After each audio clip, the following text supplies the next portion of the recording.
Welcome to everyone. आज राज्य सरकार तरफ विशेषकर विद्यालय एवं गणशिक्षा विभाग निमंते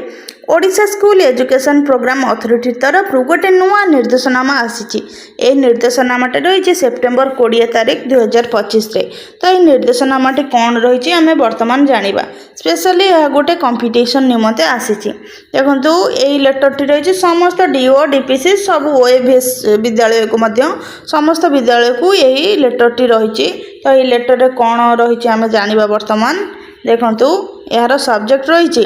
organisation of national painting competition of energy conservation 2025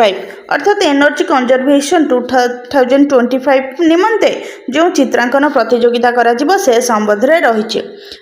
letter madam sir in inviting reference to the letter and subject cited above I am directed to intimate you that the Bureau of Energy Efficiency, Ministry of Power, Government of India अर्थात आमर जो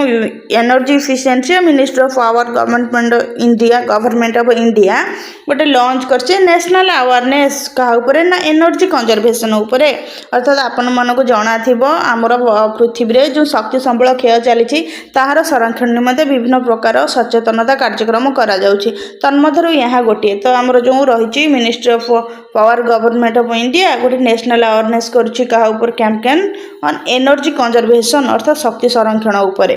the objective of the competition is to create awareness and promote energy conservation in the country involving children अर्थात एथिरे कोन कराउछि promote कराउछि माने समग्र देश रे पिला मानक मध्यरे किभଳି भाबरे से माने एनर्जी कंजर्वेशन करिवे से संबंध रे से मानकु सचेतन करा जिवो। The competition will be organized at school, state and national level for the students अर्थात यही जो प्रतियोगिताटी पिला मानक मध्य विद्यालय स्तर रे एवं राज्य स्तर रे ता सहित आमर कौन जातीय स्तर रे प्रतियोगिताटी करा जिवो। From class V to class X अर्थात पंचम श्रेणी रु दशम श्रेणी पिला मानक मध्य रे the competition will be organised for 2 categories अर्थात ये कंपटीशन टी दुईटी कैटेगरी करा जिवो of student group A from class V to V double I अर्थात दुईटी कैटेगरी करा जिवो तन्मध्य ग्रुप ए रे पंचम रु षष्ठ सप्तम पर्यंत पिला माने रहिबे and group B from class V triple I to X अर्थात ग्रुप बी रे सप्तम रु अष्टम नवम दशम पिला रहिबे। The common topics for conducting competition are as follow अर्थात यही दुईटी ग्रुप रे पिला माने रहिबे पंचम रु सप्तम पिला मानकर गोटे ग्रुप ए एवं अष्टम नवम दशम ग्रुप बी। तो ये कंपटीशन रो टॉपिक रहिबो save energy save earth be a star use be star affluence अर्थात यही दुईटी विषय बा टॉपिक उपरे आपणकर चित्रांकन प्रतियोगिता करा जाउ। एही टॉपिक को आखि आगे रखी पिला माने चित्र करिवे। The painting will be made in A4 size drawing chart paper mentioning the group name of the student school class UDISE code district block parents mobile number etcetera अर्थात पिला माने पेंटिंग टी गोटे A4 साइज रे करिवे एवं एथिरे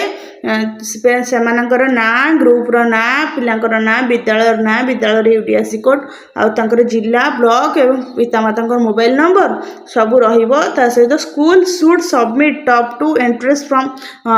each category through speed post by 25 October अर्थात प्रत्येक विद्यालय यही कैटेगरी मध्य पिला माने कौन करेंगे कैटेगरी 1 रु गोटे कैटेगरी 2 रु गोटे सर्वमोट दुईटी चित्र पठाइबे। ए समस्त डिटेल्स लिखी 25 अक्टोबर पर्यंत onward transmission to NTPC Bhubaneswar अर्थात यही एड्रेस रे 25 अक्टोबर पूर्व पेंटिंग पठाइबे। The selected candidate will participate in state level painting competition organised by NTPC during the month of November 2025 at Bhubaneswar अर्थात जो पिला माने कौन करे जो पिला माने सिलेक्ट हेबे से पिला माने नवेम्बर मासरे भुवनेश्वर ठारे जो पेंटिंग कंपटीशन करा जिवो राज्य स्तरीय से भाग नेबे। तो जो माने सिलेक्ट हेबे से माने जणै देबे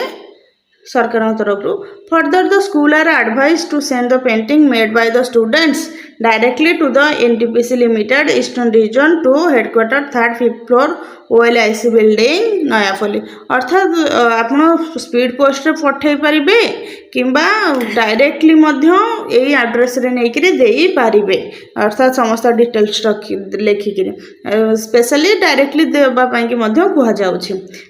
ईमेल रहिला एटा आपनकर तो एई एड्रेस रे आपण स्पीड पोस्ट पठैबे ना तो डायरेक्ट नै देई पारिबे किंतु 25 अक्टोबर पूर्व you are therefore requested to organise the national painting competition on energy conservation 2025 at school level and the send the waste painting to SPO as well as NTPC अर्थात कह जाय विद्यालय स्तर रे एई पेंटिंग कंपटीशन टी करी करी दुईटी photo select करी पठेबा पई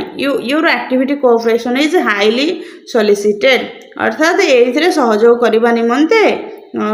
समस्त शिक्षक विद्यालय नेतृवर्ग को